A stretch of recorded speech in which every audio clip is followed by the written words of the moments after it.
I called, and after calling the phone for a few minutes, my husband, Jim, had finally picked up the phone. What is it? I'm busy at the moment. Carl was in an accident. What? An accident? He's unconscious right now. Please, come to the hospital. Quick! I desperately asked my husband, Jim, wanting anyone to be there for me. But my husband's reply was cold. I'm working, so that's not possible. My name is Melinda. I am 40 years old and I am a housewife. I have been married to my husband, Jim, for 13 years now. Our son, Carl, was born soon after Jim and I got married, and he's now in the 6th grade. My son has loved running around since he was a little boy, and when he was in elementary school, he joined the local baseball team for kids. From then on, he spent every day immersed in baseball, working out by practicing hitting the balls and running around. I wanted to support my son, so I drove him to the baseball team's practice and worked with other mothers to prepare drinks for everyone on the baseball team. Looking back to that time, it seems like all of my last 13 years have been dedicated to Carl. My husband was very kind to me when we were dating and took good care of me. But since we got married, he has become very cold to me. I was saddened to think that he was a man who would become cold after we got married. But then, as I was beginning to think that, I found out that I was pregnant. I hoped that my husband's cold attitude would change again once we had a child. However, Jim wasn't really kind to me during my pregnancy, and even after Carl was born, Jim seemed completely uninterested, saying he was too busy traveling for business trips or working overtime to go to the hospital. The first time Jim picked up our son to hold him was a week after he was born. And even after Carl was born, Jim still didn't seem interested and invested in our marriage at all. When I was home with Jim and Carl, who's still a baby, was crying, he would give me a blatant disapproving look and tell me to take Carl to a different room, as if he was trying to get rid of me and Carl. I was so disgusted with my husband's lack of interest in me and my son that I even considered divorcing him. But I had quit my job when we got married, and I didn't have the courage to become a single mother with Carl, who was still a baby then. So I had no choice but to stay married to my husband. Fortunately, Jim wasn't interested in us and didn't say anything more, which bothered me or gave me a difficult time. So I decided to cut him some slack and think of him as someone who's just there to provide for us. And 10 years passed in the blink of an eye. My son had grown up quickly and was enjoying his life, having found something he could devote himself to: baseball. When Carl was still young, he probably felt lonely because my husband refused to practice or play ball with Carl. So as a mother, I am very happy to see him enjoying playing baseball with his teammates as he does now. My husband is a person who really has no interest in my son, and as I said before, he never plays with him or spends any time with him. And when my son started playing baseball, he never said anything about it. Of course, Jim also never came to watch Carl play any of his games or practice with him. When my son came home from his games on Saturdays and Sundays, Jim would tell Carl with a very scary face, saying, Go to the door. Take off all the dirt and sand. Put it in a plastic bag. And then come inside. Carl had always come into the house after cleaning off the sand and stones by the front porch when his uniform got dirty, and it was inevitable that he would get a little dirty as long as he played baseball. But my husband said that he really didn't like to see the house getting dirty when Carl was back home. By this point, Carl knew that it would be impossible for him to communicate with his father properly, so he just obeyed what Jim had requested. But I couldn't just allow that to happen. I was trying my best to not get involved much with Jim, but Jim would always only say this or that whenever he felt like it. Would you please stop talking to Carl only when you are angry because it's not going your way? When I said that, my husband glared at me sharply. Huh? Who do you think is providing for the both of you so that you both can eat and live? Without me, you wouldn't be able to relax around as a housewife. And Carl wouldn't even be able to play baseball. This is my house. If you don't like it, leave on your own. That's how unreasonable my husband was. I am not just relaxing around, and if I didn't do the house chores in the first place, Jim wouldn't be able to concentrate on his work in peace. I was really angry at that time when my husband started talking like that. I want to be able to earn money on my own without my husband. My son could concentrate on baseball and still have a stable life. So, from that day, my challenge began. When my husband and son were at work or school, I studied hard to get a certificate.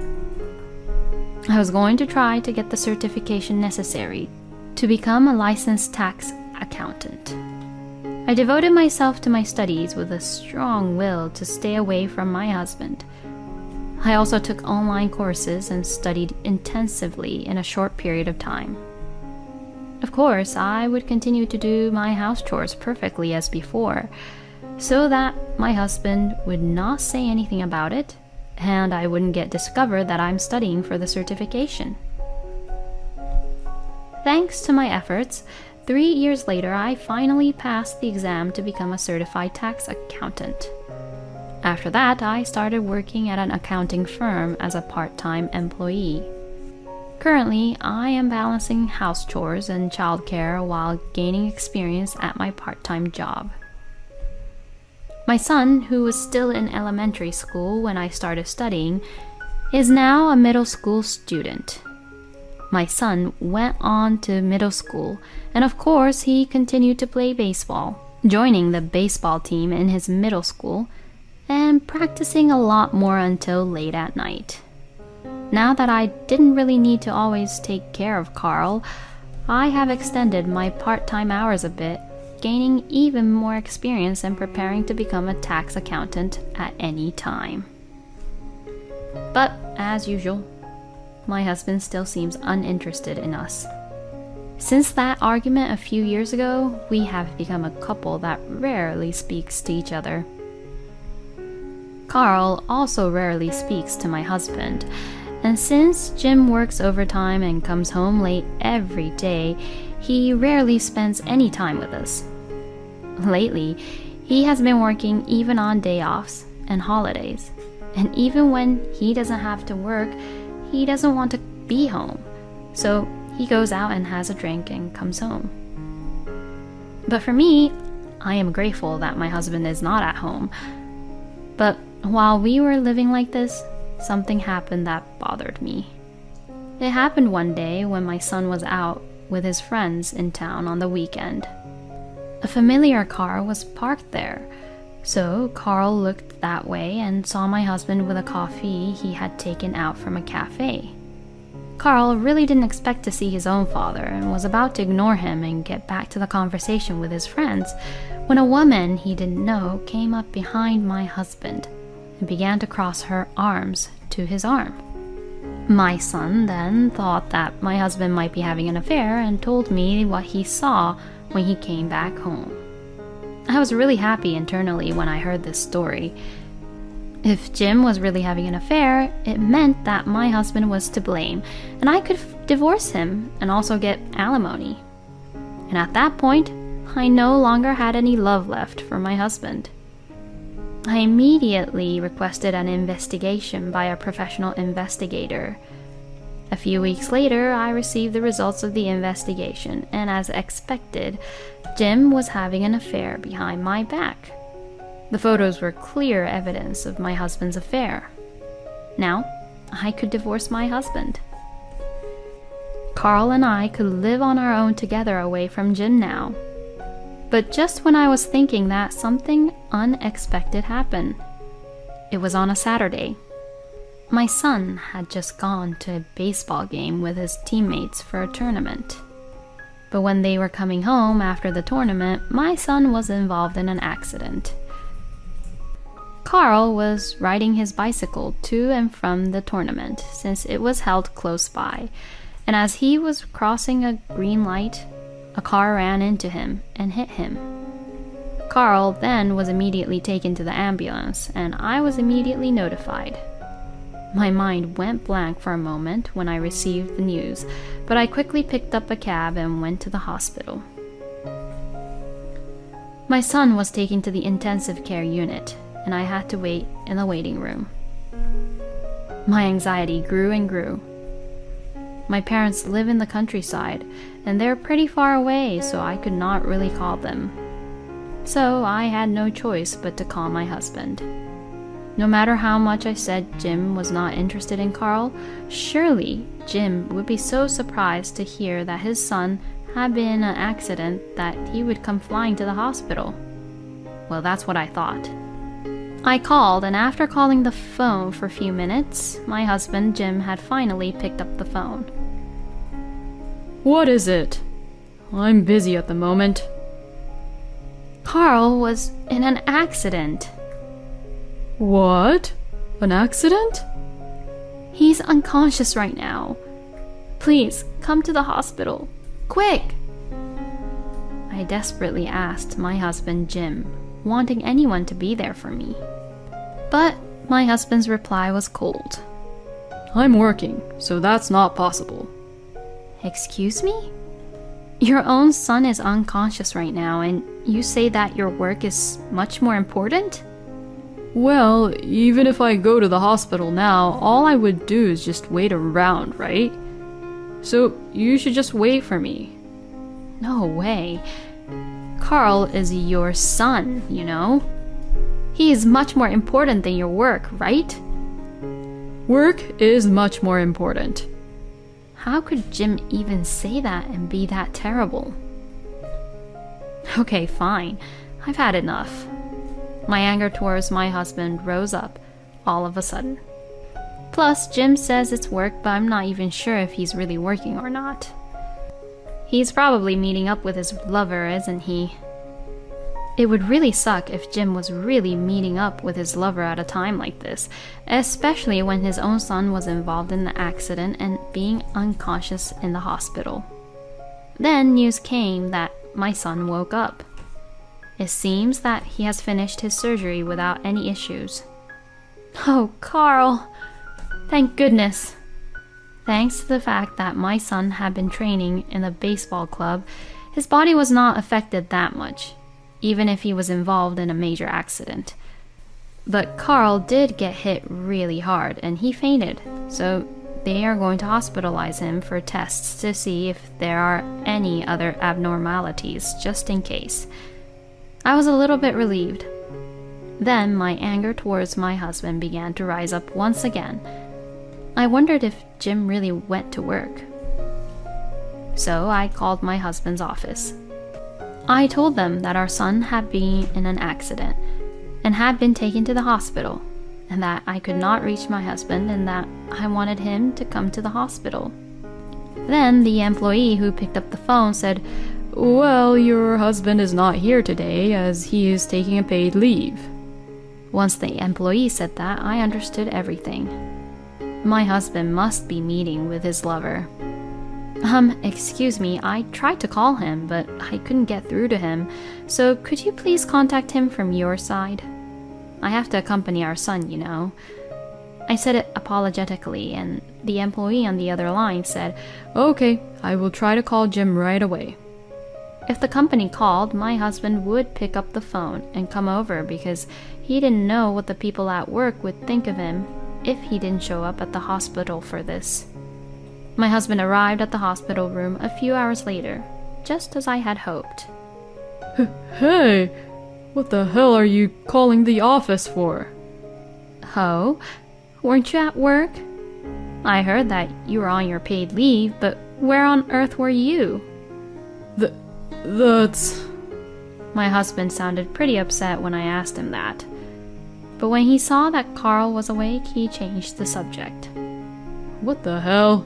You said that Carl had an accident and was unconscious, but he's completely fine and conscious. My son and I were both disgusted with my husband for saying such a thing. How could you even say such a thing to Carl? And even today you were meeting up with your lover, weren't you? When I said that, my husband's eyes widened in surprise. I'm not having an affair. Don't make any accusations when you don't know anything. I'm not making any accusations from nothing. I even have proof of your affair with these photos. As I said that, I showed Jim the photos I had taken on my phone, which I had gotten from the private investigator. My husband looked at them and froze. You're disgusting, lying and meeting up with your lover while your own child was suffering in an accident? I'm divorcing you. I'll make sure you pay alimony and child support. My husband's face completely turned pale at this point. But Jim got defiant and began to say terrible things to me. But you're the one who's going to suffer after the divorce, aren't you? Can you, a housewife, support a middle school boy? Don't divorce and just stay home at my house and raise Carl while I provide for you both. But well, that doesn't mean I'm going to leave my lover, though. What a good-for-nothing scumbag. My son was just appalled at his own father being that way. Well, I hate to break it to you, but I can raise my son without you. I'm a licensed tax accountant. I've worked at a part-time job for a few years now, so I can start my career as a tax accountant now. Tax accountant? And it looks like I'll be paid more than you. My husband was just stunned, speechless. So, I'm leaving you and I'm going to charge you alimony and child support, so be prepared. No way. If you understand, then get the hell out of this hospital room right now. My husband left the hospital room quickly as he looked pale. After that, our divorce was finalized without any issues. My husband and his lover paid me alimony, and my husband also paid me child support. I also told the company on Jim, and people at work found out that my ex-husband had met with his lover even though our son had been in an accident, and my husband is now getting cold shoulders and cold glares from all his colleagues. But Jim has to pay alimony and child support, so he is unable to quit his job, and the stress is getting to him. I mean, he deserves it, and it's a really nice feeling to see him suffer that way. Meanwhile, I have successfully started my career as a tax accountant. I am able to create an environment for my son to continue playing baseball as much as he wants, and we have more money than ever before. I will continue to work hard while watching my wonderful son grow up. It's so terrible of Jim to not even try to worry and visit his own son when he was involved in the accident and was being unconscious, but instead, Jim chose to be with his lover. It is amazing that Melinda actually became a tax accountant after the divorce by studying hard so that she could support her child and become independent from Jim. I hope that from now on, Melinda and Carl will live happily together. Thank you for watching until the end. Please subscribe to our channel. We hope to see you in our next video.